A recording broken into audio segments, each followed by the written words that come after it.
मैं परमेश्वर पिता को धन्यवाद देता हूं कि आज की सुबह में फिर से एक बार परमेश्वर के पवित्र वचनों पर मनन करने के लिए, उसकी वाणी को सुनने के लिए हम लोग सब एकत्रित हुए हैं। और परमेश्वर जो अपने वायदे का पक्का है, जो कहता है कि जहां 2 या 3 मेरे नाम से एकत्रित होते हैं वहां पर मैं रहता हूं, तो परमेश्वर पिता अपने पवित्र आत्मा के साथ में जो हमारी सहायता करता है, हमारे मध्य में है। और प्रभु यीशु मसीह जो पहले ही हमारा सहायक है, वो हमसे आज फिर एक बार बातें करने जा रहा है। इंसान को मां के पेट में तैयार होने के लिए 9 महीने लगते हैं और आज 9 महीने पूरे होते हैं। आज 20 सितंबर है और याद करिए, आज से 9 महीने पहले 19 दिसंबर की बात है, जब चीन ने यह स्वीकार किया था कि यह बड़ी सी बीमारी फैल रही है। और फिर 31 दिसंबर 2019 को वर्ल्ड हेल्थ ऑर्गेनाइजेशन ने आधिकारिक रूप पर यह ऐलान किया कि कोरोना वायरस नाम का एक नया वायरस दुनिया में आ गया है और ये महामारी का रूप ले सकता है, ये एक एपिडेमिक का रूप ले सकता है। और सिर्फ एपिडेमिक ही नहीं, परंतु उस पूरे संसार में फैल करके ये पेंडेमिक हो सकता है। ये इस बात का ऐलान जो हुआ, ये आज से ठीक 9 महीने पहले हुआ। तो मेरा इशारा इस तरफ है कि ये 9 महीने में अब मानो कोई संतान उत्पन्न हो गया है, कोई बच्चे का मानो जन्म हो गया है। 11 फरवरी 2020 को वर्ल्ड हेल्थ ऑर्गेनाइजेशन ने एक नया शब्द सामने रखा और वो था कोविड-19। और बहुत से लोगों को मालूम नहीं था कोविड-19 का मतलब क्या होता है। को मतलब कोरोना, जो क्राउन यानी कि मुकुट के समान। हम लोग वो वायरस की तस्वीर जब देखते हैं तो केवल एक गेंद नहीं है, परंतु उसके ऊपर ऐसे उठे उठे स्पाइक्स हैं जो किसी राजा के ऊपर रखे हुए मुकुट में दिखाई देते हैं। तो ये हो गया कोरोना। और वायरस का पहले 2 अक्षर जो है वो है VI, तो को VI और D मतलब डिसीज। और इसलिए कि ये 2020 की नहीं, 2019 में ही आखिरी महीने में मिल गई थी, इसीलिए इसे कोविड-19 ऐसा शब्द बता करके पूरे दुनिया को सावधान किया गया कि यह एक पेंडेमिक है और पूरे दुनिया पर इसका वर्चस्व रहेगा, इसकी तबाही रहेगी और इसलिए संभल करके रहना है। और मार्च महीने से भारत देश में ऐसे स्टेप्स लिए गए जैसे लॉकडाउन, और ऐसे करते करते अब 6 महीने पूरे होते होते हमारे देश में अनलॉकिंग की प्रक्रिया शुरू हो गई थी। और ऐसा लग रहा था आज से करीब 1 महीने पहले कि सब कुछ बिल्कुल व्यवस्थित हो जाएगा, पहले जैसा हो जाएगा और लोग फिर एक बार बड़े आराम की जिंदगी जीने लगेंगे। लेकिन अनलॉक होते होते अचानक कुछ राज्यों ने यह ऐलान कर दिया कि लॉकिंग की प्रक्रिया 1 महीने के लिए और बढ़ा दी गई। स्कूल कॉलेज जो सितंबर महीने में खुलने वाले थे, उनको 1 महीना फिर सरका दिया गया। कहीं कहीं 21 सितंबर यानी कि कल से स्कूलों के खुलने की, कुछ राज्यों में अभी भी यही डेट कायम है और हो सकता है कि कल से कहीं कहीं स्कूल कॉलेज खुल जाएंगे। और इसीलिए चर्च जाने वालों की उम्मीदें बड़ी बढ़ गई कि वह एक बार फिर से हम लोग मिल करके बड़े से आराधनालय में इकट्ठा होकर के आराधना करना आरंभ करने वाले हैं। तो 4 राज्यों में खबर आई कि शनिवार और इतवार का कर्फ्यू लगा रहेगा, यानी सोमवार से लेकर शुक्रवार तक जिंदगी चल रही है, परंतु शनिवार और इतवार ये 2 दिन अभी भी बांध दिए गए हैं और कहा गया है कि अभी भी यह लॉकडाउन बना रहेगा और संडे के चपेट में आ गए मसीह लोग अभी फिर से अपने अपने घरों में बंद हैं। बहुत समय पहले हमारे देश के प्रधानमंत्री ने हमसे एक दिन कहा था कि थालियां बजाएं और ताली बजाएं, और ये एक खास उद्देश्य से कहा गया था। लेकिन ये सारी घटनाएं जो पहले दिन से मैं भी बताता आ रहा था, ये सारी की सारी बातें बाइबल में हैं और बाइबल में बड़े भेद के रूप में छुपी हुई हैं, यहां तक कि ये वाली बात भी। लेकिन मनुष्य की आंखें जो है ये परमेश्वर की आंखों से अलग होती है। तुम्हारे विचार और मेरे विचार में, तुम्हारी सोच और मेरी सोच में, तुम्हारे नजरिए और मेरे नजरिए में जमीन आसमान का अंतर होता है। लेकिन जो परमेश्वर के साथ में चलते हैं वो परमेश्वर के नजर से दुनिया में होने वाली घटनाओं को देख सकते हैं और उनके द्वारा परमेश्वर क्या बात कर रहा है वो सुन सकते हैं। जिनके कान हैं वो सुन लें कि आत्मा कलीसिया से क्या कहता है। ये सारी बातें जो हो रही हैं ये परमेश्वर की वो आवाज है जो कलीसिया के लिए है, परमेश्वर के चुने हुए लोगों के लिए है। कि आपने सुनी, मैंने इतनी सारी बातें जो बोल करके बताया, ये सारी बातें परमेश्वर के पवित्र वचन में नजर आती। परमेश्वर ने जब हमारे देश के, देखिए भारत देश में परमेश्वर मसीह लोगों से खास तौर से बात कर रहा है। और जब देश में अपनी आज्ञा थी, यानी कश्मीर से लेके कन्याकुमारी, गुजरात से लेके आसाम तक सारे के सारे राज्यों में ये ऐलान और लोगों का पालन, और अगले दिन टीवी पर लोगों का दिखना कि लोग गा रहे हैं, लोग तालियां बजा रहे हैं, लोग थाली पर टनटना रहे हैं, और न जाने कितने सारे तरीकों से बात कही। लेकिन आपको मालूम है परमेश्वर कलीसिया से क्या कह रहा था? परमेश्वर कह रहा था कि छाती बजाओ। छाती बजाने के लिए बोला था हमसे। बाइबल में छाती पीटने का मतलब है पश्चाताप कर, और देश के राजा के मुंह से बोला उसने। क्या कलीसिया ने इस बात को सुनी? क्या कलीसिया के कानों में ये शब्द पड़े कि कलीसिया ने भी थाली निकाल ली और कलीसिया ने भी ताली बजाने लगी? परमेश्वर कह रहा था छाती पीट ले। ये परमेश्वर की आवाज थी प्रियो, ये परमेश्वर की आवाज थी पश्चाताप कर। ये वही शब्द है जो पुराने नियम से चला आ रहा है, कुछ नहीं बदला। लोग कहते हैं पुराना नियम एक तरफ चला गया, अब नया नियम आ गया। ठीक है, नया नियम आ गया, नहीं देखना चाहते पुराना नियम तो मत देखिए, नया नियम खोलिए और आपको यूहन्ना बपतिस्मा दाता पहले दिखाई देगा। प्रभु यीशु की सेवकाई से पहले यूहन्ना दिखाई देगा। और यूहन्ना किस बात का बपतिस्मा देता था आपको मालूम है? मन फिराव का। उसके मुंह से पहला शब्द जो निकलता था वो था पश्चाताप करो। सारे लोगों से बोल रहा था, राजा से बोल रहा था, वहां के फरीसी और सदुकियों से बोल रहा था, वहां के सिपाहियों से बोल रहा था, वहां के जकातदारों से बोल रहा था, वहां के हर एक व्यक्ति से जो परमेश्वर की भूमि पर रहते हैं, हर एक से कह रहा था पश्चाताप करो, पश्चाताप करो। और क्यों करो? क्योंकि परमेश्वर का राज्य आ पहुंचा है। और आपको जान के हैरानी होगी, प्रभु यीशु ने अपनी जब सेवकाई शुरू करी, उनकी जुबान से निकलने वाला पहला शब्द था मन फिराओ। जब सरमन स्टार्ट किया उसने पहला शब्द बोला मन फिराओ, पलट के आओ, अपनी छाती पीटो। क्यों? समय हो गया है। ये सब बातें हम लोगों को ऐसी लगती है मानो दुनिया चल रही है, हवा बह रही है, हवा के साथ में कटी पतंग बह जाती है। हवा उधर चल रही है तो पतंग भी वहां गई, हवा वहां गई तो वहां गई।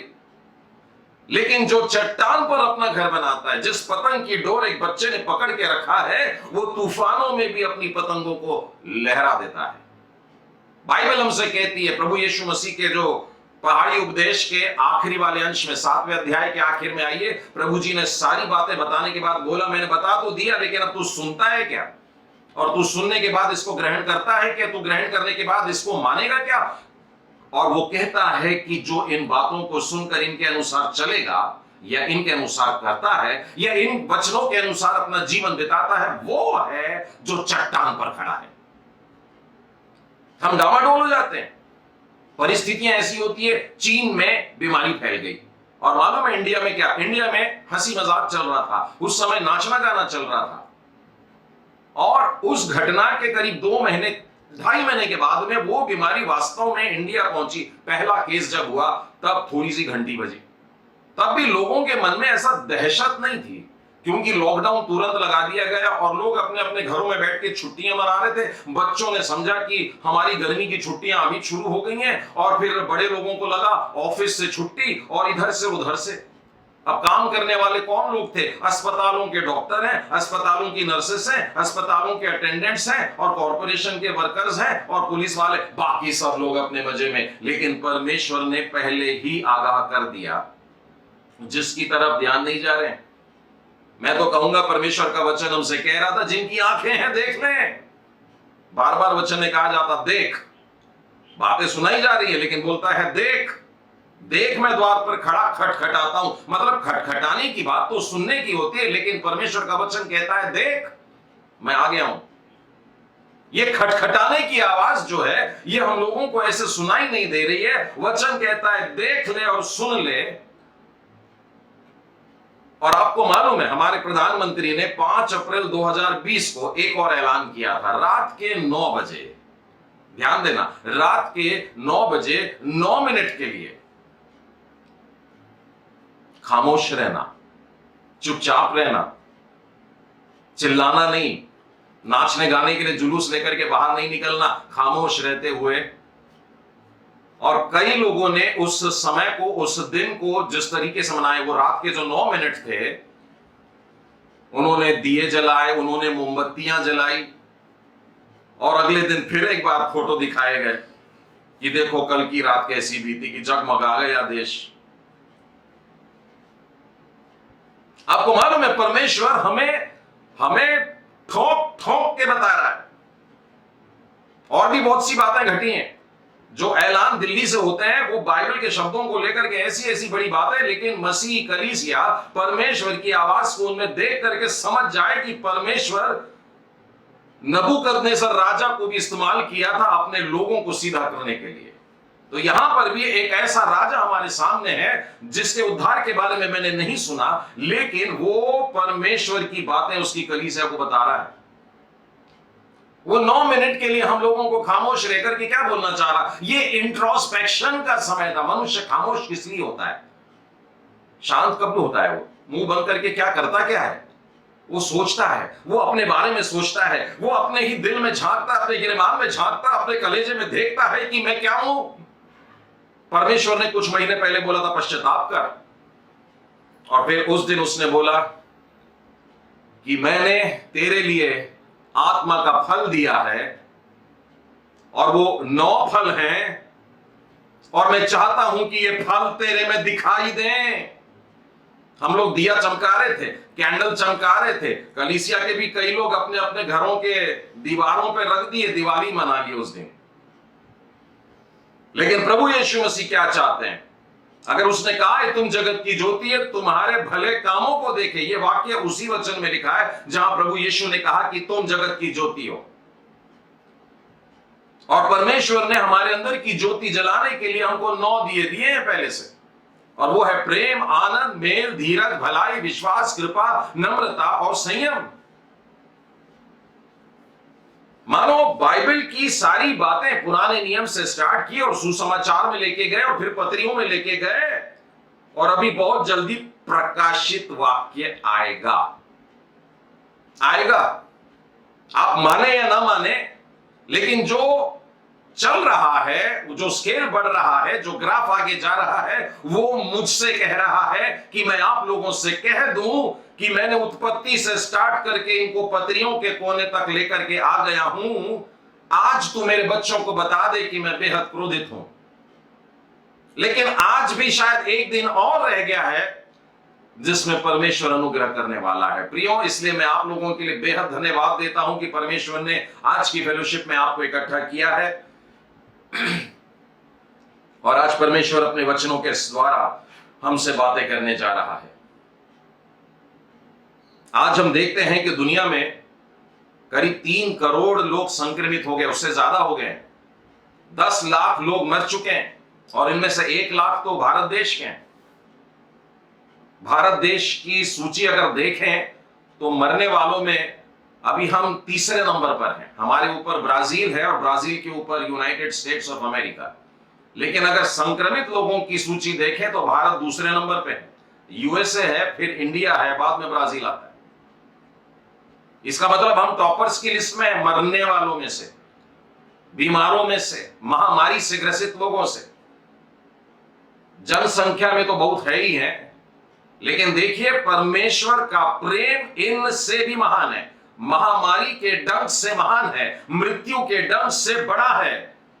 आज भी यदि परमेश्वर के जन घुटने टेकें तो बाइबल कहती है, पुराने नियम में भी और नए नियम में भी, आज भी यदि मेरी प्रजा के लोग जो मेरे कहलाते हैं, मेरे नाम के कहलाते, you are called Christians for what, यदि आज भी तुम अपने घुटनों पर आते हो, दीन होते हो और परमेश्वर को पुकारते हो, तो देखो क्या होता है। बाइबल कहती है स्वर्ग का परमेश्वर सिंहासन छोड़कर आ गया, क्योंकि मैंने उनके कराहने को सुना है। कराह मतलब क्या होती है? जब अंदर से दर्द निकलता है ना, जब रोना आता है, जब कराहना निकलता है, तो परमेश्वर कहता है, बाइबल में लिखा है, वो उतर के आता है। हमारी आवाज उसको पहुंचती है, हमारे आंसू उस तक पहुंचते हैं, हमारी बोली, हमारे शब्द उस तक पहुंचते हैं, वो उतर के आता है। किस लिए? बाइबल में लिखा है छुड़ाने के लिए आ गया। बहुत मुसीबत में थी इजरायली कौम जब वे मिस्र की बंधुआई में थी, और सैकड़ों सालों से तो उन्होंने तलवार चलाना भूल गए थे। बस ईंटें बनाना आता था, नगर बनाना आता था, सड़कें बनाना आता था, पिरामिड बनाना आता था, बिल्डिंग बनाना आता था, इससे ज्यादा कुछ नहीं आता था। कोड़े खाते थे, मार खाते थे, लहूलुहान हो जाते थे, मर भी जाते थे, लेकिन मुंह नहीं खोलते थे, गुलामी में थे। लोगों ने परमेश्वर को पुकारना तक छोड़ दिया, कराहना तक छोड़ दिया। और मालूम है क्यों? क्योंकि वहां बड़े बड़े हंडियों में मांस होता था, मनमाना खाने को मिलता था, नदी की मछलियां खाने को मिलती थी, वहां पर फल फूल भी उनको बहुत मिल जाया करते थे। इस मामले में मिस्र देश ने गुलामी पर बड़ी रहमत की, उन गुलामों को खाने पीने से वंचित नहीं रखा। काम रगड़ के लेते थे, दुगना काम भी लेते थे, लेकिन मन माना खाने को देते थे। आज इसी बात से हमें बचना है। आने वाले दिनों में मैं इस विषय पे अलग से बोलने वाला हूं कि अंत के दिनों की जो पहचान है, उनमें यह भी एक बात है कि खाने पीने में लोगों ने इतना दिल लगा के रखा है। तो हमारा ध्यान आज परमेश्वर की वाणी की तरफ जाने से, या परमेश्वर को पुकारने की बजाय, या ऊपर देखने की बजाय, हम केवल परिस्थितियों की ओर देख रहे हैं और इंतजार कर रहे हैं कि कोई दवाई बना दे। एक देश ने बोला हमारे पास है, दूसरे ने बोला उधर, फिर टेस्ट करना बंद करवा दिया, फिर एक कंपनी बोली हम खरीदेंगे, हमारा कॉपीराइट, यानी बिजनेस बना दिया। लेकिन हमारा ध्यान फिर भी नहीं जा रहा कि दवाइयों का दवाई देने वाला, हमारा डॉक्टरों का डॉक्टर परमेश्वर हमारे बोली का इंतजार कर रहा, हमारे कराने का इंतजार कर रहा। हम उसको पुकारें और वो दौड़ के आए कि पतरस के समान, जिसने कहा था हे प्रभु मुझे बचा, और यीशु ने तुरंत पकड़कर उसे पानी पर खड़ा किया। पानी पर खड़ा करने का मतलब होता है, पानी पर कोई खड़ा हो सकता है क्या? नहीं हो सकता है। लेकिन पानी पर खड़ा करने का मतलब है असंभव बात। क्यों? क्योंकि यीशु का हाथ थामे। तो प्रभु यीशु मसीह का जब हम हाथ थाम लेते हैं, तो आज की असंभव परिस्थिति में ये मसीह कलीसिया खड़ी हो जाएगी पानी पर। बाकी लोग पानी पर पैर रखने की कोशिश भी नहीं करेंगे, लेकिन मसीह लोग इन्हीं परिस्थितियों में बेहद सुंदर तरीके से अपना जीवन बिताएंगे। तो ये समय आ गया है प्रियों कि हम इस बात को ध्यान में रखें कि हम कैसे दौर से गुजर रहे हैं। ये तूफान का वो समय है जब नाव डोल रही है और प्रभु यीशु दूर पानी पे नजर आ रहे हैं। अब विश्वास के साथ में पानी पर आने की जरूरत होती है। तूफानों से मेरा तात्पर्य पूरे दुनिया में, पूरे वर्ल्ड में इकोनॉमी का जो ग्राफ है ये जीरो की तरफ है, और कई देशों में तो नेगेटिव जा चुका है। जो लोग कॉमर्स जानते हैं, इकोनॉमिक्स जानते हैं, वे जानते हैं कि ये बड़ी भयानक दशा है। यानी युद्ध में जो देश हार जाता है उसकी इकोनॉमी को नेगेटिव बताते हैं, यानी जीरो के भी नीचे बताते हैं। उसको उबरने के लिए पहले शून्य पर आना पड़ेगा और बाद में वो आगे बढ़ेगा। तो ऐसी भयानक स्थितियां भी आ चुकी है, कई हजारों नहीं लाखों, बल्कि मैं तो कहूंगा करोड़ों के नौकरियां जा चुकी है। बहुत से यहां तक कि मैंने कुछ मसीह भाइयों को भी सुना है, और वे मसीह भाई बड़े उदास हैं, दुखी हैं, और उन्हें लग रहा है जॉब चला गया, हमारे पास जो नौकरी थी वो चली गई। बहुत से ग्रेजुएशन वाले बच्चों से मैं बातें कर रहा था तो पता लगा वे बेहद उदास हैं, क्योंकि ग्रेजुएशन की एग्जाम देकर वे अच्छे से अच्छा परसेंटेज लाना चाहते थे, वे नहीं ला सकते हैं। स्कूल जाने वाले जो बच्चे थे, जिनको स्कूल बड़ा प्रिय लगता था, वे लोग उदास हैं कि हमें स्कूल जाने को नहीं मिल रहा है। सारी बातें जो हैं ये तूफान है जिसमें इंसान उदास होता है। और हमारी उदासीनता तो और बढ़ गई कि ऐसा लग रहा था सब कुछ ठीक हो रहा है, और अचानक अभी खबर आई कि नहीं, थोड़ा समय और रहेगा, ये बंद अभी कुछ समय और रहेगा, ये लॉकिंग अभी भी बनी हुई है। और कुछ लोग तो कह रहे हैं कि हो सकता है फिर से एक बार नेशन वाइड लॉकडाउन दिया जाए, कुछ भी हो सकता है। तो ये सारी बातें हमें उदास करती हैं। प्रियो, ये बंद या गुलामी में से निकले कैसे? मुझे एक पास्टर के शब्द याद आते हैं कि एक बड़ा सा बंगला है, उस बड़े से बंगले में प्रवेश करने के लिए एक छोटा सा दरवाजा होता है, छोटे से दरवाजे से बड़े से घर में प्रवेश करते हैं। अच्छा, वो दरवाजा जो है वो भी बहुत बड़ा है, अगर आप दरवाजे पे लगे छोटे से ताले को देखेंगे, और वो ताला भी बहुत बड़ा है अगर उस ताले में के छेद को देखेंगे, और वो छेद भी बड़ा है अगर उस छेद में जाने वाली चाबी को देखोगे। तो हम उस बंगले के उस दरवाजे को जिस पर ताला लगा है देख करके उदास न हो जाए, लेकिन उस चाबी के बारे में सोचें। और आपको मैं बताना चाहूंगा कि परमेश्वर का जो वचन है, ये परमेश्वर का वचन ही चाबी है। परमेश्वर का वचन चाबी है जो ऐसी परिस्थिति में आज हमारे लिए इस ताले को खोलेगा। चलिए आइए परमेश्वर के वचनों की तरफ चलते हैं और वचनों में से सुनते हैं परमेश्वर क्या कहता है। पहला कुरिन्थी उसका 10वां अध्याय और उसके 11वें वचन को मैं पढ़कर बता रहा हूं। परंतु ये सब बातें जो उन पर पड़ी मतलब पुराने नियम के उदाहरणों को दिया जा रहा है। पुराने नियम में किस प्रकार से इजराइलियों को मिस्र की गुलामी और मिस्र की गुलामी से निकलते समय अलग अलग प्रकार की तकलीफों से गुजरना पड़ा, वो सारी बातें जो है, ये सब बातें उन पर जो पड़ी दृष्टांत की रीति पर थी। दृष्टांत किस लिए होते हैं? प्रभु यीशु दृष्टांत सुनाने के बड़े शौकीन थे। तो पत्रियों में भी हम देखते हैं, पौलुस ने भी बहुत बार इस बात को बताया है कि ये सारी घटनाएं जो घट रही थी, नए नियम के आने के पहले जो बातें घटी थी, ये सारी की सारी बातें कहानियों के रूप में, दृष्टांत के रूप में थी। दृष्टांत मतलब एक ऐसी कहानी जिसमें से हमें स्वर्गीय बातें सीखने को मिलती है। हम लोग स्कूल में सीखते थे, आंटी जी स्टोरी बताती थी, टीचर जी, और उसके बाद पूछती थी कि what is the moral of the story, और हम बताते थे कि हमें झूठ नहीं बोलना है, हमें अच्छे बच्चे बनना है, हमें आज्ञाकारी बनने का, इस प्रकार से। लेकिन दृष्टांत वो वाली कहानी होती है जिनसे स्वर्ग के भेद खुलते हैं। तो जो तकलीफें हमारे पूर्वजों पर आई उससे स्वर्गीय भेद खुलता है। ये मात्र उन पर एक ऐसी परिस्थिति थी, ऐसी घटना थी जो हमारे लिए एक उदाहरण बन गए, हमारे लिए एक एग्जाम्पल बन गए। ये सब बातें उन पर पड़ी, वो दृष्टांत की रीति पर थी, और वे हमारी, ध्यान से सुनिएगा, हमारी चेतावनी के लिए जो जगत के अंतिम समय में रहते हैं लिखी गई। समझिए इस बात को क्या कह रहे हैं।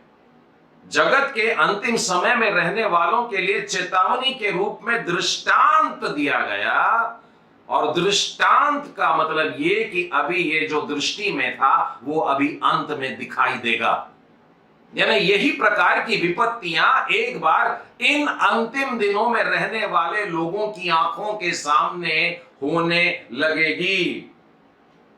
प्रभु का धन्यवाद। उसके आगे में क्या लिखा है? तुम किसी ऐसी परीक्षा में नहीं पड़े जो मनुष्य के सहने के बाहर है। परमेश्वर सच्चा है और वो तुम्हें सामर्थ से बाहर परीक्षा में न पड़ने देगा, वरन परीक्षा के साथ निकास भी करेगा कि तुम सह सको। और प्रभु का धन्यवाद हो कि इतने परीक्षा के समय में वो हमारे साथ साथ रहा है। और इसमें से लेकर के चलता है। मैं आपको मत्ती रचित सुसमाचार और उसके 24वें अध्याय में लेकर चलता हूं। 24वें अध्याय में संकट और क्लेश का जो अध्याय है, वहां पर बहुत सारी बातें लिखी है। और प्रभु यीशु जो अपने चेलों को ये बातें बताया करते थे, देखिए वो एकांत में जाकर बैठा, अकेले में बैठा, और चेले लोग उसके पास पहुंच गए और बोल रहे हैं कि हमें बता कि ये सब बातें कब होने वाली है और तेरे आने का और जगत के अंत का। देखिए हमने पहला कुरिन्थी 10वें अध्याय में पढ़ा ये शब्द जगत के अंत या अंतिम दिन, और अभी फिर से एक बार प्रभु यीशु के सामने जगत के अंत के बारे में बातें की जा रही और क्या चिन्ह होगा। और प्रभु यीशु बहुत सारी बातों को उनके सामने बताना शुरू करते हैं। और देखिए 7वें वचन के आगे, जाति पर जाति राज्य पर राज्य चढ़ाई करेगा और जगह जगह अकाल पड़ेंगे और भूकंप होंगे, ये सब बातें पीड़ाओं का आरंभ होगी। क्या होगी? ये सब बातें पीड़ाओं का केवल आरंभ है। तो ये जो बातें अंतिम दिनों में घटने वाली हैं, वास्तव में 3 स्टेजेस में हो रही हैं।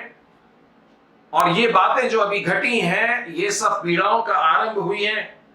उसके बाद में सेकंड स्टेज में देखिए क्या है, तब वे क्लेश देने के लिए तुम्हें पकड़वाएंगे और तुम्हें मार डालेंगे और मेरे नाम के कारण सब जाति के लोग तुमसे बैर करेंगे। मसीही विश्वास के कारण हेवी परसिक्यूशन होगा। अभी तक हमने सुना था कि झाबुआ में मसीह लोग सताए गए, फिर ओडिशा में कुछ लोग सताए गए, और फिर आंध्र में कुछ पास्टर्स को मारा गया। ऐसे छुटपुट घटनाएं सुनने में आई। मैं इनको भी छुटपुट ही कहूंगा, हालांकि सैकड़ों मसीह लोग मरे। लेकिन बाइबल कहती है कि ये भयानक समय होगा जब सारी जाति जाति के लोग तुम्हारे विरोध, मतलब पूरा देश, पूरे के पूरे लोग तुम्हारे विरोध में हो जाएंगे, सिर्फ इसलिए क्योंकि तुम यीशु का नाम लेकर के चलने वाले लोग हो। और वे तुम्हें पकड़वाएंगे और तुम्हें और एक दूसरे से बैर रखवाएंगे। बहुत से झूठे भविष्यवक्ता उठ खड़े होंगे, बहुतों को भरमाएंगे। अधर्म के बढ़ने से बहुतों का प्रेम ठंडा पड़ जाएगा। तीसरे स्टेज में आते हैं, अंत तक धीरज धरने वाले बचते हैं। राज्य का सुसमाचार सारे जगत में प्रचार किया जाएगा और तब लिखा है अंत आ जाएगा। तो प्रभु यीशु ने भी इस बात को कहा है कि अंत होने वाला है। शिष्यों ने स्पष्ट पूछा था जगत का अंत कैसे होगा, क्या चिन्ह होंगे, और प्रभु यीशु ने बिल्कुल यही बातें बोल करके बताई थी जगत के अंत के बारे में। तो हम लोग बहुत निश्चिंत होकर के ना बैठे रहें कि ये दुनिया भी करोड़ों साल तक जीने वाली है। बहुत से वैज्ञानिकों ने बताया सूरज की गर्मी अभी करोड़ों साल तक नहीं मिटेगी, लेकिन बाइबल बताती है वो भी काला पड़ जाएगा। लोगों का कहना है ये पृथ्वी बड़ी स्ट्रांग है और इन पर बड़े ऊंचे ऊंचे बुर्ज बनते हैं, बड़े ऊंची ऊंची इमारतें बनती है। 5 कॉन्टिनेंट की एक डुप्लीकेट मिडिल ईस्ट में तैयार हो गई है, दुबई के पास में, और लोग वहां पर अभी भीड़ लगाएंगे। उन्हें लगता है कि पृथ्वी हमेशा रहेगी, लेकिन बाइबल कहती है ये भी टल जाएगी और एक भयानक धूढ़ोल ला करके सब कुछ तहस नहस करने वाला। ये भी बातें लिखी है जगत के अंत के पहले होने वाली ये सारी बातें। तो अब प्रश्न ये उठता है कि क्या परमेश्वर हमसे नाराज है? परमेश्वर गुस्सा हो गया है क्या? मैं परमेश्वर के गुस्से के बारे में बताने से पहले आपको लेके चलता हूं निर्गमन की पुस्तक में, और निर्गमन की पुस्तक के 32वें अध्याय में आइए। एक्सोडस चैप्टर 32 में आइएगा, वहां के 9वें और 10वें वचन को देखिएगा। ये वो वाली घटना है जहां पर मूसा गए हैं पहाड़ के ऊपर और उन्हें वहां समय लग रहा है। परमेश्वर के साथ बात जब करते हैं ना तो समय कैसे निकल जाता है पता नहीं लगता। लेकिन नीचे जो लोग रह गए हैं, जो परमेश्वर के साथ में बात नहीं कर रहे हैं, वो बड़े परेशान हो रहे हैं। उन लोगों को लग रहा है कैसे टाइम पास करें, कुछ कुछ चाहिए हमें। और वो हारून को पकड़ते हैं और हारून के ऊपर बड़ा दबाव डालते हैं और हारून से कहते हैं तू हमारे लिए कुछ करके दे, ऐसा जिसकी हम पूजा पाठ करें। और लोग अपने सोने और दागिने ला करके देते हैं और उसमें से एक बछड़ा बनाता है वो, और वे लोग उस सोने के बछड़े की आराधना करते हैं, उसकी पूजा पाठ करते हैं। अब देखिए परमेश्वर को क्रोध आता है। मनुष्य ने जब मूर्ति पूजा आरंभ किया तो परमेश्वर के क्रोधित हो गया, और उसने देखिए 9वें और 10वें वचन में क्या लिखा है, निर्गमन 32, 9 और 10। फिर यहोवा ने मूसा से कहा, मैंने इन लोगों को देखा और सुन, वे हठीले हैं। हठीले बोलने का मतलब 100 बार भी बताया फिर भी नहीं समझते। बार बार बोला मार्ग पर आ जाओ, सही मार्ग पे आ जाओ, सुधर जाओ, लेकिन ये हठ रखते हैं, हम नहीं करते।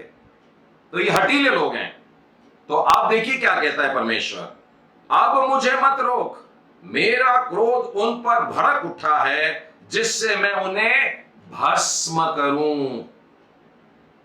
परमेश्वर का क्रोध बड़ा भयानक है और वो कहता है कि मैं भस्म करूंगा, मतलब जला डालूंगा। तो परमेश्वर का जो क्रोध है ये बड़ा भयानक क्रोध है। रोमियो के पहले अध्याय में और उसके 18वें वचन में देखिए क्या लिखा है। परमेश्वर का क्रोध तो उन लोगों की सब अभक्ति और अधर्म पर स्वर्ग से प्रकट होता है जो सत्य को अधर्म से दबाते हैं। जो प्रभु यीशु ख्रीस्त की बातों को दबाए रखते हैं और अधर्म में बढ़ते जा रहे हैं, अधर्म में दबाते चले जा रहे हैं सत्य को, परमेश्वर का क्रोध उन पर भड़कता है। इसलिए उनकी अभक्ति के कारण और उनके अधर्म के कारण। तो हमारा परमेश्वर वास्तव में क्रोधित होता है। हम लोग परमेश्वर के क्रोध के बारे में ज्यादा बात नहीं करते हैं और चर्च में पास्टर्स भी परमेश्वर के क्रोध के विषय में कभी भी सरमन नहीं देते हैं। परमेश्वर के प्रेम के बारे में, परमेश्वर की दया के बारे में, परमेश्वर के अनुग्रह के बारे में ऐसे करके बड़े सुंदर सुंदर टॉपिक्स होते हैं। चंगाई वाला विषय तो हमको बहुत प्रिय लगता है, लेकिन परमेश्वर क्रोध करता है ये हम अदन की बारी से देख सकते हैं। उसके प्रेम के पूरी रीति से प्रकट होने के पहले परमेश्वर का क्रोध प्रकट हो गया। परमेश्वर ने कहा खबरदार इस पेड़ के फल को नहीं खाना, खाएगा तो मर जाएगा। तो परमेश्वर ने मनुष्यों से अगर इस प्रकार की बात आरंभ में ही कही तो शुरू में बता दिया उसने, मैं क्रोधित भी होता हूं। हम अपने परमेश्वर को प्रेमी परमेश्वर, दयालु परमेश्वर, चंगा करने वाला परमेश्वर, शांति देने वाला परमेश्वर, आनंद देने वाला परमेश्वर, ऐसे ऐसे ऐसे करके एक बार बोल के देखिए।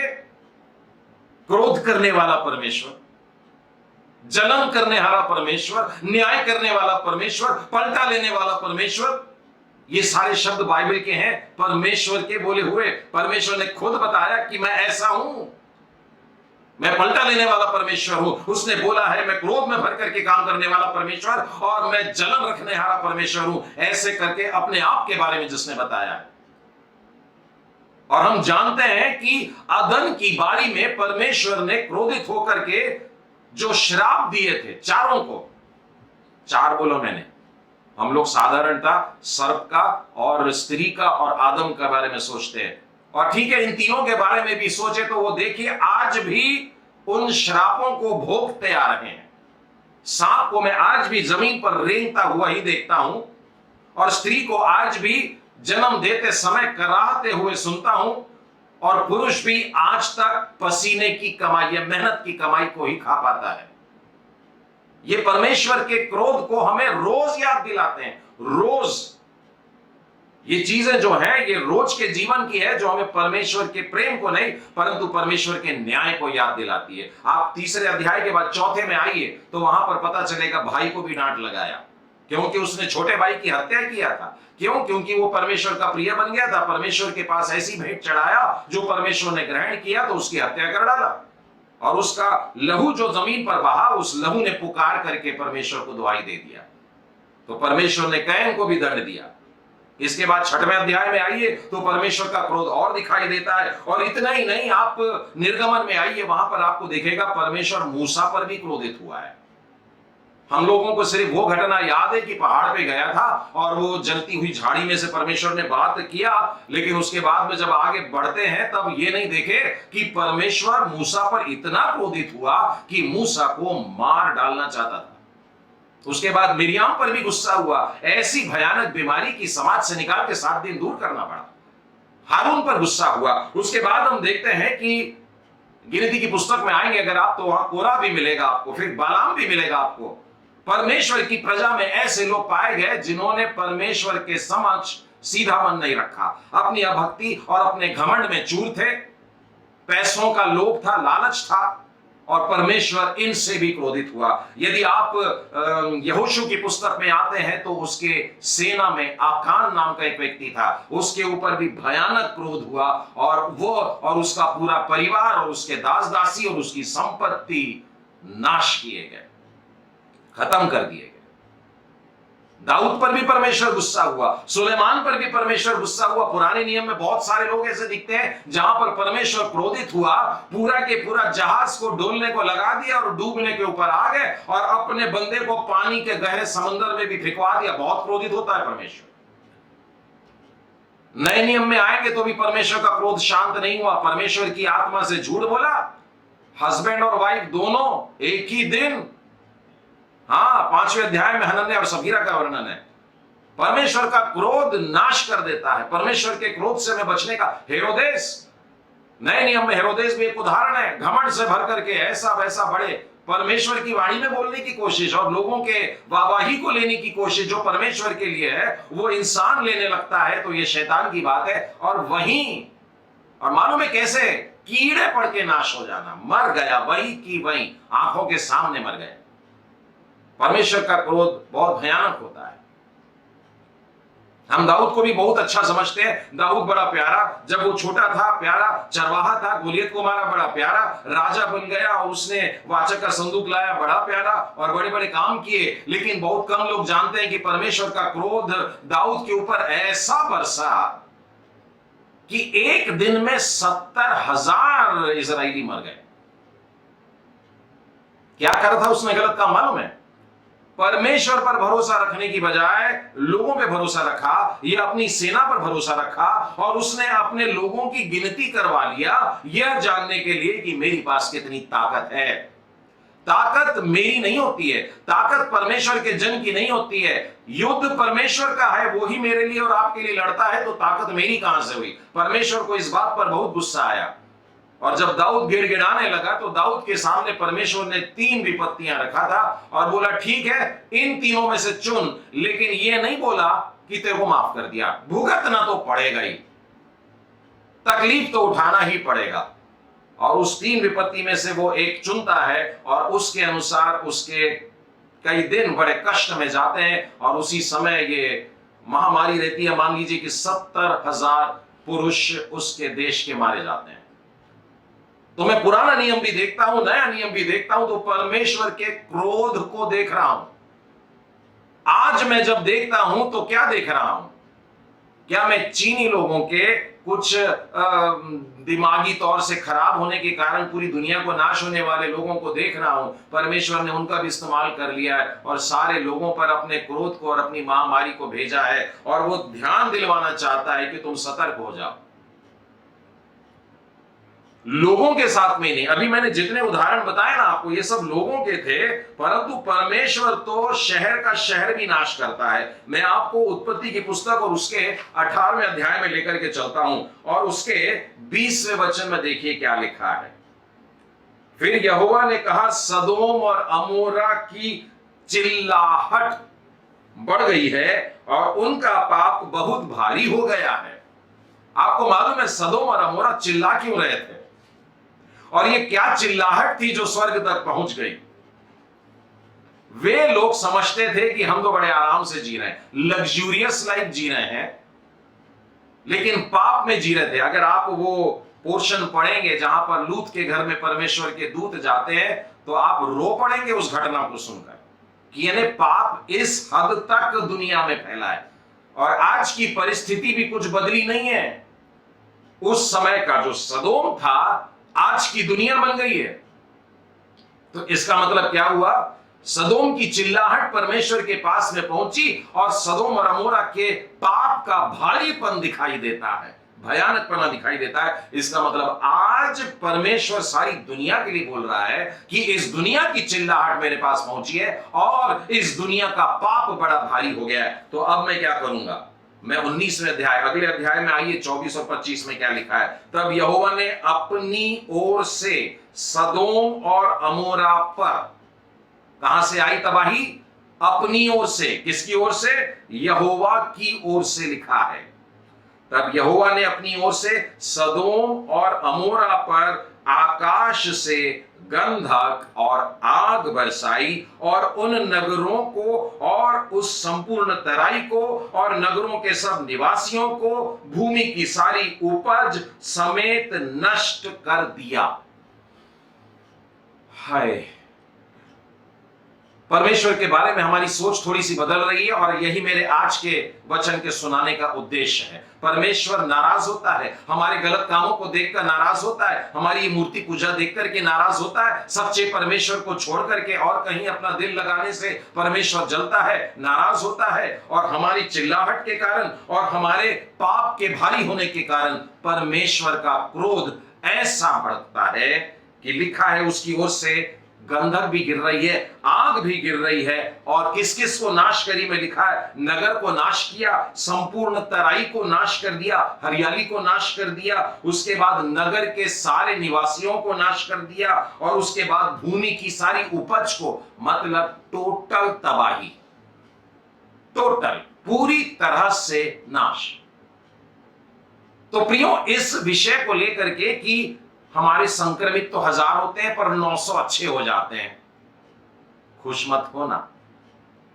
परमेश्वर का जो क्रोध है वो लिखा है पूरी तरह से नाश कर डालता है, भयानक नाश होता है, पूरी रीति से नष्ट हो जाते हैं, पूरी रीति से। नूह का 6वां अध्याय, उत्पत्ति के 6वें अध्याय में नूह से जब बात कर रहा था तब परमेश्वर ने क्या देखा, पूरी दुनिया के बारे में बोल रहा, वहां पर एक शहर के बारे में बात नहीं कर रहा है। और वो कह रहा है, यहोवा ने देखा कि मनुष्य की बुराई पृथ्वी पर अभी लोकलाइज्ड नहीं है, एक शहर का नाम नहीं, एक राज्य का नाम नहीं, देश का नाम नहीं। और लिखा है उनके मन के विचार में जो भी कुछ उत्पन्न होता है, यानी 100% क्या होता है, वो निरंतर बुरा ही होता है, निरंतर। मैं 5वां वचन पढ़ा हूं 6वें अध्याय का। और यह देख करके परमेश्वर अति खेदित हो गया और मनुष्यों को बनाने से पछताया और बोला, मैं मनुष्य जिसकी मैंने सृष्टि की है पृथ्वी पर से मिटा डालूंगा, पृथ्वी पर से मिटा डालूंगा। परमेश्वर क्रोध करने हारा परमेश्वर है। परमेश्वर ऐसा टॉलरेंट नहीं है कि हम पाप करते चले जाएं और परमेश्वर दया करता चला जाए। खबरदार, परमेश्वर दयालु जरूर है लेकिन ऐसी वाली बात नहीं है। परमेश्वर के वचन में भी यही लिखा है, तो क्या हम पाप करते जाएं कि हमारे ऊपर दया होती चली जाए? बिल्कुल भी नहीं। तो 6वें वचन में लिखा है कि परमेश्वर ने कहा मैं नाश करूंगा। और 7वें वाले अध्याय में हम देखते हैं कि प्रलय आता है और 8वें अध्याय में देखते हैं प्रलय समाप्त हो जाता है। और उसके बाद 8वें अध्याय के 21 और 22 में देखिए क्या लिखा है। इस पर यहोवा ने सुखदायक सुगंध पाकर सोचा, मनुष्य के कारण मैं फिर कभी भूमि को शाप न दूंगा। यद्यपि मनुष्य के मन में बचपन से जो कुछ उत्पन्न होता है वह बुरा ही होता है, तो भी जैसा मैंने सब जीवों को अब मारा है, ध्यान देना इस शब्द पर, समस्त पृथ्वी के जीवों को जिस रीति से अब मारा है वैसा उनको फिर कभी नहीं मारूंगा, वैसा उनको फिर कभी नहीं मारूंगा, अब से जब तक पृथ्वी बनी रहेगी। ये शब्दों को सुनकर के ऐसा लगता है अरे परमेश्वर पिघल गया, परमेश्वर का क्रोध ठंडा हो गया। खबरदार, ध्यान से सुनना वचन में क्या लिखा है। परमेश्वर ने कहा कि जैसा मैंने सब जीवों को इस रीति से मारा था उस रीति से मैं दोबारा नहीं मारूंगा। और मैं इसका सबूत अगले वचन से दे रहा हूं। परमेश्वर ने पृथ्वी को डुबा करके नाश कर दिया था, परमेश्वर कह रहा है मैं डुबा करके अब नाश नहीं करूंगा। इस तरीके से मैंने पृथ्वी पर जल प्रलय ला करके उनको नाश किया था, अब इस रीति से जल प्रलय ला करके नाश नहीं करूंगा। परंतु अगले वचन में लिखा है अब से पृथ्वी जब तक बनी रहेगी। इशारा है ये, पृथ्वी के नाश होने का इशारा है ये। जहां परमेश्वर ने उत्पत्ति के देखिए आरंभ के अध्याय है वहीं कह दिया पृथ्वी नाश होने वाली है। जब तक पृथ्वी बनी रहेगी तब तक सब कुछ ठीक ठाक नजर आएगा। तब तक बोने का काटने का समय, ठंड का और गर्मी का समय, धूप काल शीतकाल का समय, दिन और रात निरंतर होते चले जाएंगे। तो इंसान इन सारी बातों को देख रहा है। 24 घंटे में एक बार दिन एक बार रात हो रही है और 3-3 महीने 6-6 महीने में मौसम बदल जाते हैं, ठंड होती है, फिर उसके बाद गर्मी आती है, फिर बारिश होती है, होते जा रहा, सब अच्छा चल रहा है। लेकिन इस बात को भूल रहे हैं कि परमेश्वर ने कहा केवल उस दिन तक जब तक की पृथ्वी बनी है। इसका यह मतलब है कि एक दिन आ रहा है जब पृथ्वी नहीं रहेगी। इसके लिए मैं आपको दूसरा पतरस और उसके 3रे अध्याय में लेकर के चलता हूं और वहां पर यूं लिखा है, दूसरा पतरस 3रा अध्याय और उसका 10वां वचन देखिए। लिखा है परंतु प्रभु का दिन चोर के समान आएगा। चोर कब आता है मालूम नहीं पड़ता, तो परमेश्वर का आना मालूम नहीं कब आता। अभी मेरे बोलते बोलते भी आ सकता है। हम लोग बड़े लॉगिन होकर के वचन सुनने में लगे हैं। रात के समय जब हम सो रहे तब आ सकता है, जब बैठकर आराम से टीवी पर पिक्चर देख रहे हो तब आ सकता है, जब खाना खाने बैठे हो तब आ सकता है।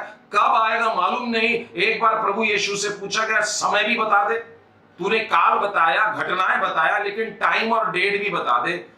तो मालूम है परमेश्वर ने क्या बोला? परमेश्वर के पुत्र को भी नहीं, स्वर्गदूतों को भी नहीं, मनुष्यों को भी नहीं, किसी को भी नहीं। वो डेट केवल परमेश्वर पिता के पास में है। वो किस दिन आने वाला और किसी को भी नहीं मालूम। जब प्रभु यीशु खुद ऐसा बोल रहा है तो आप अंदाज लगा लीजिए कि परमेश्वर का आना कितना अचानक होगा, जब किसी को कोई भाप नहीं होगी, क्योंकि रात और दिन और मौसम और दुनिया की सारी बातें चहल पहल ऐसी चल रही होंगी जैसे रोज चलती आ रही है। और तब पृथ्वी का अंत आएगा, प्रभु का दिन चोर के समान आ जाएगा। उस दिन आकाश बड़ी, ध्यान से सुनना ये वाला शब्द, अभी प्रलय नहीं आ रहा, जल प्रलय नहीं आ रहा, अब अग्नि प्रलय आने वाला है। उस दिन आकाश बड़ी हड़हड़ाहट के शब्द से जाता रहेगा और तत्व बहुत ही तप्त होकर के पिघल जाएंगे और पृथ्वी और उस पर के काम जल जाएंगे। लोगों ने बड़े बड़ी इमारतें बनाए हैं, बड़े बड़े मजबूत किले बनाए हैं और जमीन के नीचे गहरे में जाकर बंकर और बंगले भी बना लिए हैं, लेकिन लिखा है मनुष्यों के सारे काम, पृथ्वी पर किए हुए सारी बातें नष्ट होने वाली हैं। आग के द्वारा परमेश्वर नष्ट करने वाला है। मेरे प्रियो, आजकल नोट चलते हैं क्योंकि सिक्कों को वैल्यू नहीं रही, पर फिर भी सिक्के तो आपके घर में आपने रखे होंगे। कुछ 5 रुपए के सिक्के काफी वैल्यू रखते हैं आजकल, है ना। तो ये जो सिक्का होता है ये 2 फेस का होता है। सिक्के में आगे का एक भाग होता है, पीछे का एक भाग होता है, और इन दोनों में से कोई एक अगर मिटा दिया गया है तो वो सिक्का काम नहीं करता। मैं परमेश्वर को जब देखता हूं तो परमेश्वर को मैं दोनों फेसेस से देखूं तब सिक्के की वैल्यू समझ में आएगी। यदि आपने सिक्के के केवल एक भाग को देखा है और दूसरे को नहीं जानते हैं तो उसका कोई मतलब नहीं होता है। इसका मतलब क्या है? देखिए, सिक्के जो होते हैं ना, एक तरफ वैल्यू को मेंशन करते हैं और दूसरे तरफ कौन से देश का है। एक तरफ आपको लिखा मिलेगा 5 और फिर भारत देश का जो एम्ब्लेम है अशोका पिलर का, वो आपको दूसरी तरफ दिखाई देता है। तो दोनों तरीके से होता है। बाद में ये तस्वीरें अलग अलग तरीके से बदलती चली गई, लेकिन मुख्यतः यही था, value on this side and who is certifying, यानी वो किसका है वो दूसरी तरफ। तो ये दोनों चीजों का होना बेहद जरूरी है। तो परमेश्वर को भी मैं केवल एक फेस से ना जानूं, परमेश्वर को भी मैं जानूं कि वो प्रेम करने वाला परमेश्वर है। ये तो हम बहुत एक्सपर्ट है इस बात में, लेकिन अब मैं कह रहा हूं कि उसको जानिए कि वो क्रोध करने वाला परमेश्वर है, यह भी जान करके रखें। जब हम प्रेम करने वाली बात बोलते हैं ना, तो बहुत सारे लोग फटाक से एक उदाहरण बताते हैं, यूहन्ना 3:16। आपको मालूम है यूहन्ना 3:16? चलिए निकालते हैं यूहन्ना 3:16। सब लोगों को निकालने की जरूरत भी नहीं, सबको बहुत अच्छे से याद है। और वहां पर लिखा है, क्योंकि परमेश्वर ने जगत से ऐसा प्रेम रखा कि उसने अपना इकलौता पुत्र दे दिया। और सब लोग बताते हैं परमेश्वर हमसे कितना प्रेम करता है, लेकिन ये प्रेम की शुरुआत के भी पहले कुछ था, और वो था मृत्यु या नाश। क्योंकि आगे लिखा है, ताकि जो कोई उस पर विश्वास करे वो नाश न हो। इसका मतलब एक लौते को बाद में भेजा उसने, पहले तो लोगों के लिए नाश रखा हुआ था, लेकिन एक लौते को भेजा, उसके बलिदान होने को किया, और फिर बोला इस पर विश्वास करेगा तो तेरी नियति से बच जाएगा। जो तेरे साथ होने वाला था, जो तू नाश होने वाला था, उससे तू बच जाएगा। तो इसका मतलब यह है कि परमेश्वर का प्रेम देखने के पहले हम परमेश्वर के क्रोध को देखें कि यीशु का बलिदान हमें नाश से बचाता है, परमेश्वर के क्रोध से बचाकर परमेश्वर के प्रेम की तरफ लेकर के जाता है।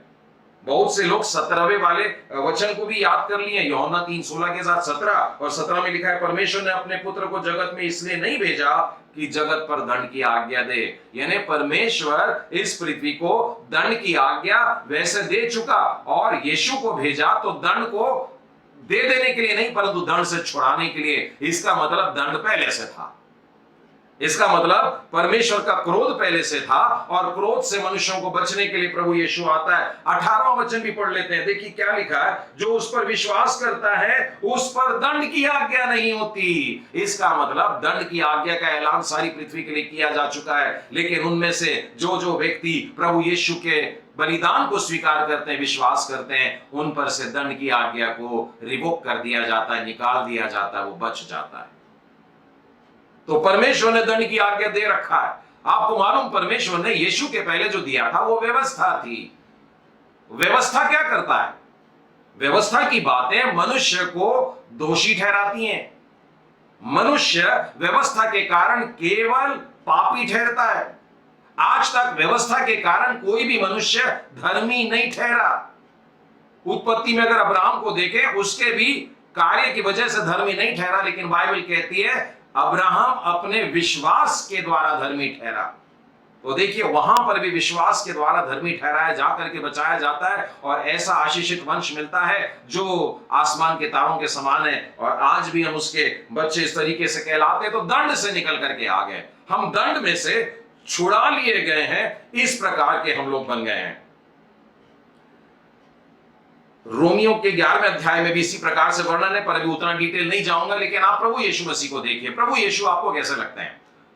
प्रभु यीशु बड़े प्यारे लगते हैं। बच्चों के साथ में जब आप बांटते हैं वचन, तो आप बताते हैं बालकों को मेरे पास में आने दो, उनको मना मत करो, क्योंकि स्वर्ग का राज्य सोई का, यीशु ने कहा। और इसलिए बच्चे दौड़ के उनके पास गए, चेलों ने मना किया, लेकिन यीशु ने कहा आने दो। और यीशु बच्चों के साथ में, मासूम बच्चों के साथ में अगर बैठ करके बातें करते हैं, मतलब बड़े प्रेमी है। लेकिन मैं ऐसे लोगों को वो वाली तस्वीर भी दिखाना चाहता हूं। प्रभु यीशु अपने जीवन काल में बहुत बार गुस्सा हुए हैं, पर हमको एक ही घटना याद है, और वो ये वाली घटना है कि वो जब मंदिर में गए थे तो मंदिर में देख करके बहुत क्रोधित हो गए, और बहुत गुस्सा हो जाने के बाद में उन्होंने एक सोंटा भी बना लिया, और जो सर्राफों के पीढ़ियां थे वो पलट डाले, और वहां जानवरों को बेचना बाचना चल रहा था, यानी बाजार लगा हुआ था। तो परमेश्वर ने यह कहा कि तुमने मेरे पिता के घर को, जो प्रार्थना का घर होना चाहिए, उसको व्यापार करने का स्थान बना दिया। तुमने इसे डाकुओं की खो बना दिया। और वहां पर परमेश्वर का यीशु में क्रोध दिखाई देता है। तो ऐसा नहीं है कि हमारा परमेश्वर प्रेम करता रहेगा, हम जो करना चाहे करता रहेगा, प्रेम ही करता रहेगा, नहीं।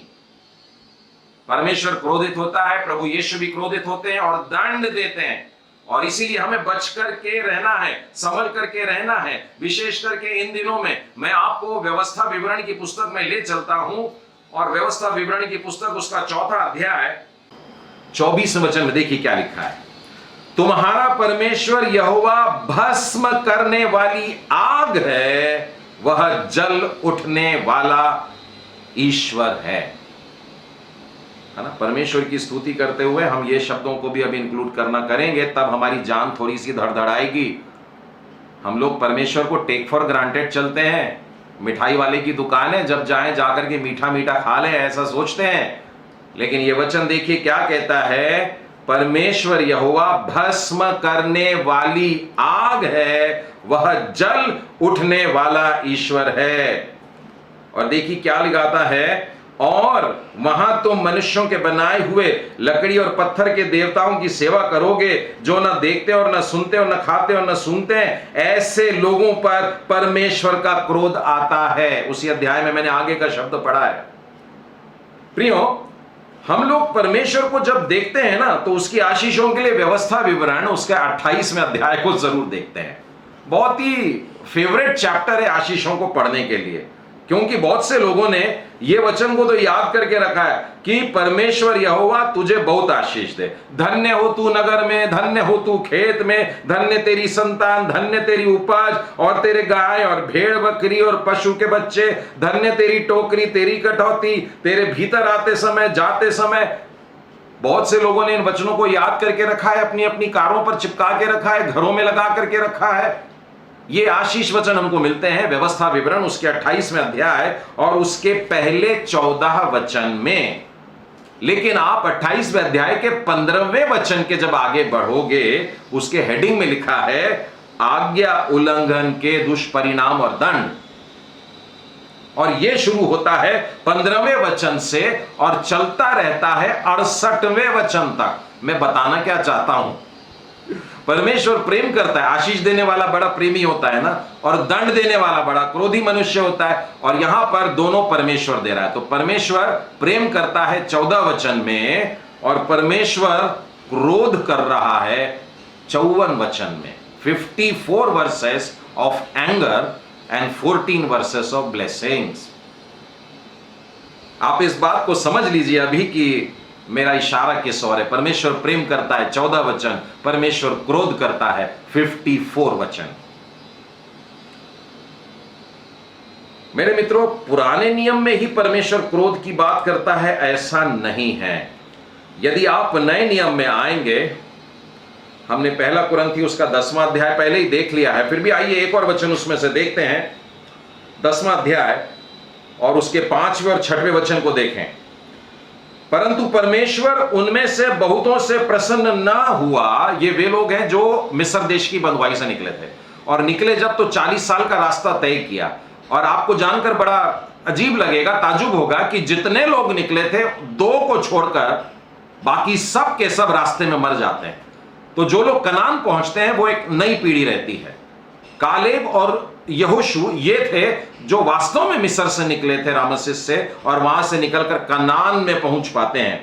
तो इसलिए लिखा है बहुतों से प्रसन्न नहीं हुआ परमेश्वर, इसीलिए वे रास्ते में ही ढेर हो गए। और ये बातें भी हम लोगों के लिए दृष्टांत ठहरी कि जैसे उन्होंने लालच किया वैसे हम बुरी वस्तुओं का लालच ना करें। संसार के अंत में आ गए हैं, लेकिन संसार को पकड़ना नहीं छोड़ा। संसार की धन और दौलत से प्रेम है, संसार की चमक धमक से प्रेम है, संसार की सारी लग्जरी से प्रेम है। ये वही लोग हैं जो रास्ते में ढेर हो गए। कनान की तरफ निकल पड़े थे ये लोग। अगर थोड़ा सा और संयम करते, थोड़ा सा धार्मिकता के मार्ग पे टिके रहते, तो कनान में भी चले जाते। लेकिन मूसा भी कनान को सिर्फ देख पाता है, लेकिन शारीरिक रूप से वो कनान में प्रवेश नहीं करता है। तो हम लोगों के लिए कितनी दृष्टांत में ठहरी हुई बात है। तुम भी अंत के समय में आगे थोड़ा सा धीरज धर लो, थोड़ी सी मेहनत कर लो, थोड़ी सी धार्मिकता को पकड़ो, थोड़ा सा क्लेश सह लो, और तुम कनान में प्रवेश करोगे, परमेश्वर के विश्राम में प्रवेश करोगे, ऐसा प्रभु ने कहा है। हमने थोड़ी देर पहले दूसरा पतरस का एक वचन पढ़ा था। एक बार फिर से दूसरा पतरस और उसका दूसरा अध्याय निकालिएगा, और वहां पर देखिए क्या लिखा है। दूसरा पतरस उसका दूसरा अध्याय उसके 4थे वचन से आगे पढ़ेंगे। क्योंकि जब परमेश्वर ने उन स्वर्गदूतों को जिन्होंने पाप किया नहीं छोड़ा, मैं नए नियम से परमेश्वर के क्रोध के उदाहरण बता रहा हूं आपको, कि परमेश्वर ने जब क्रोध किया तो मनुष्य तो क्या स्वर्गदूतों को भी नहीं छोड़ता, डांटता है, दंड देता है। परमेश्वर ने उन स्वर्गदूतों को जिन्होंने पाप किया नहीं छोड़ा, पर नरक में भेजकर अंधेरे कुंड में डाल दिया, ताकि न्याय के दिन तक बंदी रहें। एक और वचन देखिए, और प्राचीन युग के संसार को भी नहीं छोड़ा। पहले स्वर्गदूतों पर दंड दिया, फिर प्राचीन लोग, वरन भक्तिहीन संसार पर महाजल प्रलय भेजा, पर धर्म के प्रचारक नूह समेत 8 व्यक्तियों को बचा लिया। 6वें वचन में लिखा है, सदोम और अमोरा के नगरों को विनाश का ऐसा दंड दिया कि उन्हें भस्म करके राख में मिला दिया, ताकि वे आने वाले भक्तिहीन लोगों की शिक्षा के लिए दृष्टांत बने। देखिए, प्रभु यीशु ने दृष्टांत बताना समाप्त नहीं कर दिया। पत्रियों में परमेश्वर के द्वारा अभी भी दृष्टांत बता रहा है। होने वाली बात, होने वाली बात, होने वाली बात तुम्हारे लिए, भक्तिहीन लोगों के लिए, शिक्षा के लिए, उनको समझाने के लिए दृष्टांत के रूप में बता रहा हूं। भयानक दिन आ रहा है, भयानक दिन आ रहा है। उसी के आगे आइएगा, यहूदा की पत्री है और उसके 5वें वचन से आगे देखते हैं। यद्यपि तुम सब बात एक बार जान चुके हो, तो भी मैं तुम्हें इस बात की सुधि दिलाना चाहता हूं कि प्रभु ने एक कुल को मिस्र देश से छुड़ाने के बाद विश्वास न लाने वालों को नष्ट कर दिया। फिर जिन स्वर्गदूतों ने अपने पद को स्थिर न रखा वरन अपने निज निवास को छोड़ दिया, उसने उनको भी उस भीषण दिन के लिए, न्याय के लिए, अंधकार में जो सदा काल के लिए है, बंधन में रखा है। एक और वचन देखें, जिस रीति से सदोम और अमोरा और उसके आसपास के नगर थे, जो इनके समान व्यभिचारी हो गए थे और पराये शरीर के पीछे लग गए थे, आग के अनंत दंड में पड़कर दृष्टांत ठहरे। एक बार बताया गया, एक बार तो घटना घटी, यीशु ने इन बातों को बताया और फिर पत्रियों में बताया गया, पौलुस ने बताया, पतरस ने बताया, यहूदा ने बताया और यहूदा की पत्री के बाद प्रकाशित वाक्य है। बार बार हमसे इसीलिए बोला जा रहा है क्योंकि सुन नहीं रहे हो, ये लोग हठीले हो गए हैं। मैंने कितनी बार बोला, न्याय के दिन अगर कोई खड़ा हो जाएगा ना, प्रभु जी आपने कहां बोले, तो प्रभु जी बाइबल में से ये सारे वचन बताएगा, मैंने देख यहां बोला, यहां बोला, यहां बोला, यहां बोला, प्रकाशित वाक्य के बस एक पन्ने पहले तुझको आगाह कर दिया, ये दृष्टांत के रूप में तेरे ऊपर आ पड़ सकती है, संभल जा, संभल जा। नहीं संभले तो जो मैंने उनके साथ में किया था, जिसके लिए तुझको आगाह कर दिया था, पहले से बता दिया था, वो ही कर रहा हूं, कोई नई बात नहीं कर रहा हूं। मेरे क्रोध के कारण तू भस्म हो जाएगा। और ऐसा अंत उन लोगों के जीवन में दिखाई देता है। बड़ी भयानक बात, मन न फिराने वाले लोग। रोमियो की पत्री में आइएगा और उसके पहले अध्याय में देखें, रोमियो का पहला अध्याय उसके 18वें वचन में लिखा है, परमेश्वर का क्रोध तो उन लोगों की सब अभक्ति और अधर्म पर स्वर्ग से प्रकट होता है जो सत्य से अधर्म को दबाए रखते हैं। फिर आइए दूसरे अध्याय में आइए, उसके 5वें वचन से आगे क्या लिखा है, पर तू अपनी कठोरता और हठीले मन के कारण उसके क्रोध के दिन के लिए, जिसमें परमेश्वर का सच्चा न्याय प्रकट होगा, अपने लिए क्रोध कमा रहा है। हम लोग जमा कर रहे हैं। छोटे बच्चों को अक्सर मैं बताता हूं कि एक गलत काम करते हैं ना जब हम, तो अपने लिए कोयला रख देते हैं। बहुत सारे पाप करते हो, 10 झूठ बोला तो 10 कोयले, मम्मी पापा से मुंह चलाया और एक कोयला रख दो, और फिर किसी को गुस्से से देखा है, मारने की बात करी है, फिर कोयला रख दो। इतना कोयला, जितना पाप करेगा उतना कोयला जमा करेगा और वो कोयला को जलाएंगे और उसमें बैठाएंगे, तो बच्चा डर जाता है। लेकिन बड़े लोग पता नहीं क्यों नहीं डर रहे हैं, जबकि यहां बोला गया है कि क्रोध कमा रहे हैं। ऐसा करते हुए हठीलेपन के कारण क्रोध के दिन के लिए हम जमा कर रहे हैं परमेश्वर के क्रोध को। बड़ी भयानक बात है। 8वां वचन देखिए, लिखा है, पर जो विवादी हैं और सत्य को नहीं मानते। बड़ा डिबेट करते हैं, बाइबल को लेकर के भी डिबेट कर लेते हैं, परमेश्वर के वचन में बातें सत्य ही है, ये तुम कैसे बोल सकते हो, डिबेट करते हैं। ये विवादी लोग हैं जो सत्य को मानना नहीं चाहते, अधर्म को बड़ी आसानी से मान लेते हैं। आप उनको शैतानी बात बताइए, यूं समझ में आ जाती है। कोई गलत काम करने के लिए बोलिए तो तुरंत तैयार, लेकिन घुटनों पर आकर के परमेश्वर के सामने हाथ जोड़े और छाती पीटे, पश्चाताप करें, यह बात विवादी लगती है। इस पर डिबेट होना चाहिए। अरे चर्च में भी झगड़े शुरू हो जाते हैं, मीटिंग्स हो जाती हैं, ऐसा नहीं वैसा होना चाहिए। परमेश्वर के क्रोध को जमा कर रहे हैं। और आगे लिखा है, जो विवादी और सत्य को नहीं मानते वरन अधर्म को मानते, उन पर क्रोध और कोप पड़ेगा। आगे और बातें लिखी है, क्लेश और संकट और बहुत सारी बातें उन पर आने वाली है। रोमियो का दूसरा अध्याय देखिए और आगे बढ़ते हैं, तीसरा चौथा सब में दिया हुआ यही बातें। आइए 5वें अध्याय में देखिए, 5वें अध्याय के 9वें वचन में लिखा है, अतः जबकि हम अब उसके लहू के कारण धर्मी ठहरे, तो उसके द्वारा परमेश्वर के क्रोध से क्यों ना बचेंगे। विश्वासियों की तरफ दृष्टि कर रहा है। क्रोध तो रखा हुआ था, क्रोध पहले से ठहराया हुआ था, लेकिन उनमें से कुछ लोगों को बोला तू बाहर निकल जा, तू बाहर निकल जा। क्यों? प्रभु यीशु मसीह के बलिदान पर विश्वास करने वाले लोग हैं, उनको वो बचाना चाहता है। तो परमेश्वर का क्रोध है, लेकिन प्रभु यीशु मसीह बीच में आ गए हैं। मैं और आप परमेश्वर के सामने जाकर के खड़े होंगे तो बड़ी भयानक बात हो जाएगी। जीवित परमेश्वर के हाथों में पड़ना बड़ी भयानक बात होती है, लेकिन परमेश्वर और मनुष्य के बीच में प्रभु यीशु जब आ जाते हैं तो परमेश्वर के क्रोध को अपने ऊपर ले लेते हैं। उनकी पीठ बहुत बुरी तरह से छलनी हो गई है मेरे कारण, आपके कारण। मौत सही है उन्होंने मेरे कारण, आपके कारण। दूसरा कुरिन्थी में आइएगा और उसका 5वां अध्याय और उसके 21वें वचन में देखिए, परमेश्वर पिता ने खुद प्रभु यीशु मसीह को कहां लाकर के खड़ा किया है। जो पाप से अज्ञात था उसी को उसने हमारे लिए पाप ठहरा दिया कि हम उसमें होकर परमेश्वर की धार्मिकता बन जाएं। परमेश्वर का क्रोध है, लेकिन परमेश्वर का जो प्रेम है, सिक्के का दूसरा भाग, उसने हमारे लिए ही एक प्रोविजन करके रखा हुआ है। और यदि हम उस बात को मान लेते हैं तो हम परमेश्वर के क्रोध से बच जाते हैं, और इसको परमेश्वर का अनुग्रह बोलते हैं। यानी परमेश्वर ने ही मार्ग बना दिया कि मनुष्य बच सकते हैं। मत्ती रचित सुसमाचार और उसके 27वें अध्याय और उसके 50वें वचन में तभी यीशु ने फिर बड़े शब्द से चिल्ला करके प्राण छोड़ दिए, और देखो मंदिर का पर्दा ऊपर से नीचे तक फटकर 2 टुकड़े हो गए, और धरती डोल गई, और चट्टानें तड़क गई, कब्रें खुल गई। इस प्रकार की बात प्रभु यीशु के बलिदान के दिन हुई थी। क्या कारण था कि प्रभु यीशु ने इतना चिल्ला के और इतने दर्द में बोला, एलो एलो लमा शबक्तनी, हे परमेश्वर तूने मुझको क्यों छोड़ दिया? यह परमेश्वर का क्रोध है। जब परमेश्वर छोड़ देता है तो प्रभु यीशु भी चिल्ला पड़े।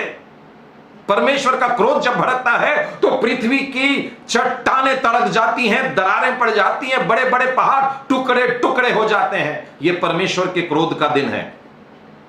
परमेश्वर का क्रोध का दिन बहुत जल्दी आने वाला है, और इसी से हमको बचने का है। प्रियो,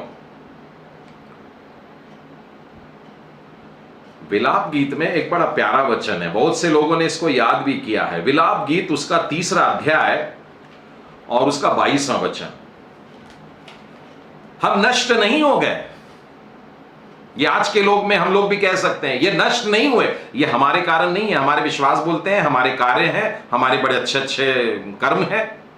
ये परमेश्वर की महाकरुणा का फल है। परमेश्वर की करुणा नहीं लिखा है वहां पे, महाकरुणा लिखा है, यानी बहुत बड़ी बात है। और ये परमेश्वर की महाकरुणा के कारण आज हम लोग टिके हैं, हम नाश नहीं हुए।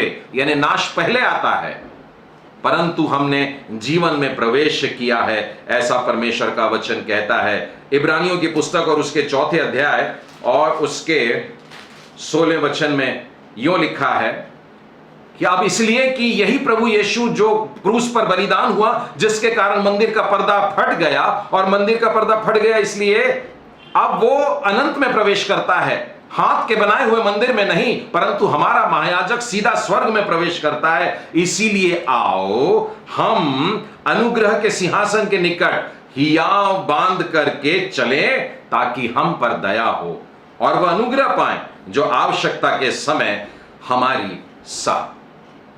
हमारी सहायता कर सकता है। वो प्रभु यीशु हमारे लिए बलिदान हुआ। मैं एक और वचन पढ़ करके बताना चाहूंगा, इफिसियों की पत्री और उसका 2रा अध्याय और उसके 3रे वचन के आगे। यहां पर यूं लिखा है, इनमें हम भी सब के सब पहले अपने शरीर की लालसाओं में दिन बिताते थे और शरीर और मन की इच्छाओं को पूरा करते थे। अन्य लोगों के समान स्वभाव ही से क्रोध की संतान थे, यानी ऐसी संतान जिन पर क्रोध ही आना है। परंतु परमेश्वर ने जो दया का धनी है, अपने उस बड़े प्रेम के कारण जिससे उसने हम पर प्रेम किया, जब हम अपराधों के कारण मरे हुए थे तो हमें मसीह के साथ जिलाया, अनुग्रह ही से तुम्हारा उद्धार हुआ है, और मसीह यीशु में उसके साथ उठाया और स्वर्गीय स्थानों में बैठाया, कि वह अपनी उस कृपा से जो मसीह यीशु में हम पर है, आने वाले समय में अपने अनुग्रह का असीम धन दिखाए। तो हमारा परमेश्वर बेहद क्रोध करने हारा परमेश्वर है, लेकिन एक व्यक्ति है जो परमेश्वर की ओर से भेजा गया है, मेरा और आपका उद्धार करता प्रभु यीशु, जो हमें वास्तव में इससे बचा लेता है, परमेश्वर के क्रोध से बचा लेता है। प्रियो, परमेश्वर का क्रोध सारा की सारा परमेश्वर के मेमने पर डाला गया था। उस दिन जो क्रोध हम पर भड़कना था वो परमेश्वर के मेमने के ऊपर डाल दिया गया। परमेश्वर का मेमना कुचल दिया गया। परमेश्वर का मेमना जो जगत का पाप उठा ले जाता है, उसके ऊपर सारा क्रोध आ पहुंचा। लेकिन बाइबल का एक आखिरी वचन बताने के बाद मैं आज का संदेश समाप्त करूंगा कि एक दिन यह मेमना क्रोध करेगा। बड़ा अजीब लगता है नहीं? क्रोध हमको सिर्फ सिंह का दिखाई देता है। यीशु को सिंह बोलकर के क्रोध बोलते तो एक बात होती, लेकिन जिस मेमने पर परमेश्वर का क्रोध मेरे कारण भड़का था, यही क्रोध, प्रकाशित वाक्य निकालिएगा, प्रकाशित वाक्य उसका 6वां अध्याय और प्रकाशित वाक्य 6, 16वां और 17वां वचन देखिए। पहाड़ों और चट्टानों से वे कहने लगे, हम पर गिर पड़ो और हमें उसके मुंह से जो सिंहासन पर बैठा है और मेमने के प्रकोप से छिपा लो, क्योंकि उनके प्रकोप का भयानक दिन आ पहुंचा है, अब कौन ठहर सकता है। तो प्रियो, इन बातों के जरिए मैं आपको बताना चाह रहा था कि परमेश्वर के क्रोध का दिन और अंतिम दिन बेहद निकट है। और परमेश्वर का धन्यवाद हो कि अब तक हम लोग जिस तरीके से जीते आए, परमेश्वर का अनुग्रह हम पर प्रतिदिन हमने लेते रहे। और आज परमेश्वर फिर एक बार हमको उसके क्रोध को याद दिलाता है, अपनी प्रजा को बचाना चाहता है। और इसीलिए हम सतर्क हो जाएं कि हमारी जिंदगी के बचे हुए जो थोड़े से दिन हैं, हम उसमें संभल जाएं और यीशु का हाथ थाम लें ताकि पानी पर खड़े हो सकें। आइए हम प्रार्थना करेंगे। सर्वशक्तिमान प्रेमी परमेश्वर पिता, आज के पवित्र वचनों के लिए धन्यवाद देते हैं प्यारे प्रभु जी। हम स्वीकार करते हैं प्यारे परमेश्वर पिता कि हम तो सब के सब भेड़ों के समान भटक गए थे। भेड़ बताती हैं कि प्रभु के घर के हैं। हमने कहा था यहोवा मेरा चरवाहा, हम उसकी भेड़ें हैं, लेकिन हम वो भेड़े बन गए जो भटकने लगे। सब के सब भटक गए, सबने अपना अपना मार्ग ले लिया। हे प्रेमी परमेश्वर पिता, लेकिन आप दया के धनी हुए। यहोवा ने हम सबों के लिए एक प्रायश्चित का मेमना भेजा, अपना मेमना भेजा, अपने एक लौते को भेजा कि वो प्रायश्चित का मेमना हमारे लिए बलिदान हो जाए। हे दयालु परमेश्वर पिता, ये क्लेश का आरंभ हो चुका है। मसीह लोगों पर सतावट भयानक तौर से अब बस शुरू होने वाली है। वे मसीह का नाम लेने वालों को कुचलेंगे, मार डालेंगे, खत्म कर डालेंगे। लेकिन आपका वचन कहता है जो अंत तक धीरज धरे रहेगा उसका उद्धार होगा, और तब परमेश्वर का आगमन होगा, तब अंतिम दिन होगा, और तब भयानक दिन होगा। तब भस्म करने वाली आग पृथ्वी को डोल देगी और एक भयानक भूकंप पृथ्वी पर आएगा। प्रभु जी, ये सारी बातें जो दुनिया में घट रही है, ये सीधा इशारा है। हमारी आंखें खोल दीजिए प्यारे प्रभु कि हम इन व्यवस्था की बातों को समझे, तेरे मुंह से निकलने वाली बातों को सुने, और जैसा आपका वचन कहता है, परमेश्वर के मुख के निकले हर एक वचन से हम जिंदा रहेंगे। आज हमारा ध्यान संसार की बातों पे नहीं, शैतानी बातों पे नहीं, केवल परमेश्वर के वचन पे लगा रहे। हे प्रेमी परमेश्वर पिता, इस फेलोशिप के लिए धन्यवाद देते हैं। आज आपने वचनों के द्वारा मुझसे और मेरे प्रियजनों से बातें की, धन्यवाद प्यारे प्रभु। बच्चों से, बड़ों से, बुजुर्गों से आपने बातें की प्यारे प्रभु जी, धन्यवाद। आपने अपने क्रोध के विषय में भी बता दिया, आपके आने वाले न्याय के बारे में और मेमने के प्रकोप के दिन के बारे में भी आपने बता दिया है प्रभु। हम आज से अपने जीवन को एक नए तरीके से आपके हाथों में सौंपते हैं प्यारे प्रभु जी, हमें ग्रहण कर लीजिए, हमें क्षमा कर दीजिए प्यारे परमेश्वर। हमारे घिनौने पापों को, काले पापों को, लाल रंग के गंदे पापों को यीशु आपके लहू में धो दीजिए। हे परमेश्वर पिता, अपने आंगन में हमें खड़े रहने को देना प्रभु, और आपके पवित्र आत्मा को हमसे अलग मत करना। हे दयालु परमेश्वर, आने वाले दिनों में आपके राज्य के कार्य करने वाले हर एक व्यक्ति को, आपके सुसमाचार प्रचारकों को, सभी पास्टर्स को, सभी इवेंजलिस्ट को आपके हाथों में देते हैं। सारी नर्सेस को, सारे डॉक्टर्स को, सारे मेडिकल सेवकों को, सारे पैथोलॉग में काम करने वाले सभी लैब अटेंडेंट्स को प्रभु जी, सारे लोगों को प्रभु, जितने लोग स्ट्रेचर ले जाकर खींचने तानने वाले लोग प्यारे प्रभु, ऐसे सब लोगों पर प्यारे प्रभु, जो साफ सफाई के कर्मी हैं उन लोगों को भी प्यारे प्रभु जी। लेकिन ये सारी बातें केवल हम लोगों के लिए एक इशारा बन के रहे कि प्रभु यीशु मसीह का आगमन बेहद निकट है, बहुत करीब है, वो आ चुका है, वो दरवाजे पर आ गया है, और अब बस दरवाजा खुलने पर है। हे प्रेमी परमेश्वर पिता, आपके इन भयानक वचनों के लिए धन्यवाद देते हैं। क्रोध करने वाले परमेश्वर, पलटा लेने वाले परमेश्वर, जलन रखने वाले परमेश्वर, हमारी सहायता करिए कि हम ऐसा कोई भी गलत काम न करें, अधर्म का काम न करें, अभक्ति का काम न करें, जिनसे आपका क्रोध हम पर पड़े। पर प्रभु जी, आपका अनुग्रह हो और हमारा विश्वास यीशु पर, जो हमें आपके राज्य में और कनान में और अनंत के विश्राम में प्रवेश करने दे। हम इस प्रार्थना को अपने उद्धारकर्ता प्रभु यीशु मसीह के नाम में मांगते हैं, सुनो ग्रहण कर, आमीन।